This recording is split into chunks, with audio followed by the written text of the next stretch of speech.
مہینے لائے، پیٹ کا بچہ ضائع ہو چکا تھا. جب زینب کو ہوش آیا اور اس کو پتا چلا کہ میرے پیٹ کا بچہ نہ رہا، تو آپ کی بیٹی زینب اس صدمے کو برداشت نہ کر سکی، ان کا انتقال ہو گیا. اے اللہ کے نبی، میں آپ کی بیٹی زینب کا قاتل ہوں. اللہ کے نبی کی آنکھوں میں آنسو آ گئے. فرمایا ہبار، میری بیٹی کی یاد دلا دیا آج تو نے. میں نے ہی اپنے ان ہاتھوں میں اپنی بیٹی کو دم توڑتے ہوئے دیکھا ہے.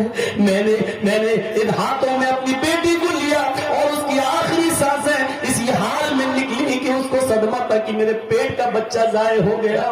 لیکن اے ہبار، میں وعدہ کر چکا ہوں کہ کسی سے کوئی بدلہ نہیں لیا جائے گا. او میری بیٹی کے قاتل، او میری بیٹی زینب کے قاتل، جا اے ہبار، جا جا ہبار، میں نے تجھ کو بھی معاف کر دیا. اے ہبار، میں نے تیرا خون بھی بخش دیا. اے ہبار، جا میری آنکھوں کے سامنے سے ہٹ جا، میں نے تجھے بھی چھوڑ دیا. اسی محفل میں معافی مانگنے والی ایک اور باقی ہے، نام ہے اس کا ہندا.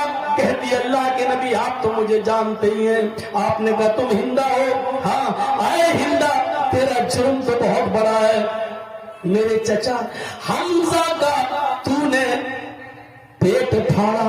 میرے چچا حمزہ کے قتل کے بعد تو نے اس کی ناک کاٹی، تو نے اس کا کان کاٹا، تو نے میرے چچا حمزہ کی زبان کاٹی، اور ان تینوں میں دھاگا ڈال کر تو نے اس کا ہار بنا کر اپنے گلے میں پہنا. میری چچا کی لاش کو تو نے مسئلہ کیا. تو نے میرے چچا حمزہ کی زبان کاٹی، ناک کاٹی، کان کاٹا، اور اس کا ہار بنا کر اپنے گلے میں پہنا. اس پر بھی تیرا کلیجہ ٹھنڈا نہ ہوا تو تو نے میرے چچا کا پیٹ پھاڑا، پیٹ سے کلیجہ نکالا، اس کلیجے کو کاٹا اور اپنے دانتوں سے نوچا، اور اس کلیجے کو تو نے دانتوں سے چبایا. جب تیرے دل نے اس کو حلق کے اندر، پیٹ کے اندر لے جانا گوارا نہ کیا تو اپنے دانتوں سے کچا چبا کر تو نے زمین کے اوپر تھوک دیا. اے ہندا، تو نے میری چچا کے، میرے چچا کے ساتھ اتنا بھیانک اور خطرناک سلوک کیا، لیکن میں آج تجھ سے بھی بدلہ نہ لوں گا. اے ہندا، جا، میں نے تجھے بھی معاف کر دیا. اے ہندا، لیکن ایک گزارش ہے، میرے سامنے مت آنا، میں بھی انسان ہوں، میرے پاس بھی دل ہے. جب تو میرے سامنے آئے گی تو مجھے اپنے چچا کی لاش یاد آ جائے گی. جب تو میرے سامنے آئے گی تو مجھے اپنے چچا کا یہ مسئلہ کیا ہوا، یہ بگڑا ہوا، اور ان کی لاش کے ساتھ یہ سلوک جو تو نے کیا وہ میرے سامنے آ جائے گا. اے ہندا، آئندہ میرے نظروں کے سامنے مت آنا. اے ہندا، جب تو میری آنکھوں کے سامنے آئے گی تو مجھے میرے چچا کی یاد آ جائے گی. یہ کہہ کر آپ نے ہندا کو بھی معاف کر دیا. یہ الگ بات ہے کہ ہندا بعد میں اسلام لے آتی ہے. میرے پیارے ساتھیوں، آپ نے ایک ایک کر کے سب کو معاف کر دیا. جب اللہ کے نبی یہ کہہ رہے تھے کہ آج میں کسی سے انتقام نہیں لوں گا، تو یہ 10,000 صحابہ اتنے سیدھے تھے کہ خاموش ہو کر کہنے لگے آپ کا فیصلہ سر آنکھوں پر، جو آپ نے فیصلہ کر دیا وہ مجھے تسلیم ہے، جو آپ نے فیصلہ کر دیا وہ مجھے قبول ہے. میں نے اپنے ماں باپ کا، میں اپنے بیٹوں کا، اپنی اولاد کا میں بھی بدلہ نہ لوں گا. میرے بھائیوں، 10,000 گائے سے مراد ایسے 10,000 صحابہ جو نبی اکرم پر اپنی جان نچھاور کریں گے اور ان کے حکم کے آگے اپنے سر تسلیم خم کر لیں گے. یہ 10,000 گائے سے مراد یہ ہے. تو 100 سونے کے سکوں سے مراد اصحاب صفہ، 10 ہار سے مراد عشرہ مبشرہ، 300 گھوڑوں سے مراد 313 جنگ بدر میں لڑنے والے صحابہ، 10,000 گائےوں سے مراد مکے میں 10,000 صحابہ کا وہ لشکر جو جناب محمد رسول اللہ کے ساتھ مکے میں داخل ہوا اور اللہ کے رسول صلی اللہ علیہ وسلم کی بات کو تسلیم کر لیا. یہ پورا کا پورا منتر صرف محمد رسول اللہ پر فٹ اترتا ہے، پورا اترتا ہے. اس کے علاوہ اس منتر کے مطابق ہمیں کوئی نہیں دکھائی دیتا. جہاں تک ناموں کی بات ہے، پہلا نام محمد، تو لفظ محمد بھی ایسے ہی ویدوں میں آیا ہے. اگیان ہیتو کیرت موہ مدانتھکارم ناشم ودھایم ہی تدودیت ودیکا. محمد بھی آ گیا. چلیے نراشن سے اگر آپ کو پسند نہیں نام کہاں ہے تو نام بھی آ رہا. محمد، اگیان ہیتو کیرت موہ مد، ملائیں گے تو کیا پڑھیں گے؟